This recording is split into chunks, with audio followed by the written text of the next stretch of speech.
Jammu Kashmir police ने आतंकवाद के खिलाफ सख्त रुख अपनाते हुए एक बार फिर पाकिस्तान समर्थित आतंकियों की संपत्तियों पर बड़ी कार्रवाई की है। रियासी जिले में पुलिस ने एसएसपी रियासी परविंदर सिंह के नेतृत्व में पाकिस्तान में बैठे आतंकवादी मोहम्मद शरीफ मिरासी पुत्र गुलाम मोहम्मद निवासी सिलधर माहौर की संपत्ति को अटैच किया है। पुलिस के अनुसार मोहम्मद शरीफ मिरासी वर्ष 2000 में आतंकी संगठन में शामिल हुआ था।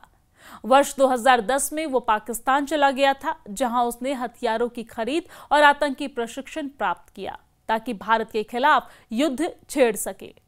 शुरुआत में वो हिजबुल मुजाहिदीन से जुड़ा हुआ था, लेकिन बाद में उसने लश्कर-ए-तैयबा नामक प्रतिनिधि आतंकी संगठन का दामन थाम लिया। पाकिस्तान में बैठे बैठे वो जम्मू कश्मीर में आतंकवाद को बढ़ावा देने में सक्रिय भूमिका निभाता रहा और इन धाराओं के तहत उसके ऊपर कार्रवाई की गई है। कौन कौन सी धारा है वो आपको बता देते हैं।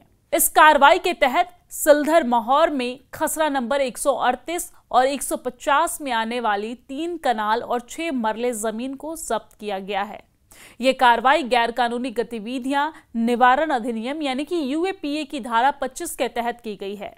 यह संपत्ति एफआईआर नंबर 70/2024 के अंतर्गत दर्ज मामले से जुड़ी हुई है, जिसमें भारतीय दंड संहिता यानी कि बीएनएस की धारा 61(2), 148, 149 और यूएपीए की धारा 13, 18, 20, 38 के साथ आईएमसीओ अधिनियम की धारा 2/3 के तहत मामला दर्ज किया गया है। आपको बता दें कि फरार आतंकी की संपत्ति भी कुर्क की गई थी और इसी साल रियासी पुलिस की तर्ज पर रामबन पुलिस ने भी पाकिस्तान भाग चुके आतंकियों की संपत्ति जब्त की है। रामबन जिले में पुलिस ने फरार आतंकी फारूक अहमद उर्फ अबीद पुत्र अली मोहम्मद निवासी डुमकी सुंबर और तहसील रामबन की 4 कनाल 11 मरले कृषि भूमि को कुर्क किया है। ये कार्रवाई भी यूएपीए की धारा 25 के तहत की गई है। जमीन की जब्ती पुलिस थाना धर्मकुंड में दर्ज एफआईआर नंबर 2/2024 से संबंधित है। आधिकारिक जानकारी के अनुसार भूमि जब्ती की प्रक्रिया पूरी तरीके से कानूनी प्रावधानों के तहत पूरी की गई है। राजस्व अभिलेखों में इसे दर्ज किया गया और बिक्री या हस्तांतरण पर रोक लगाने का नोटिस भी जारी किया गया है।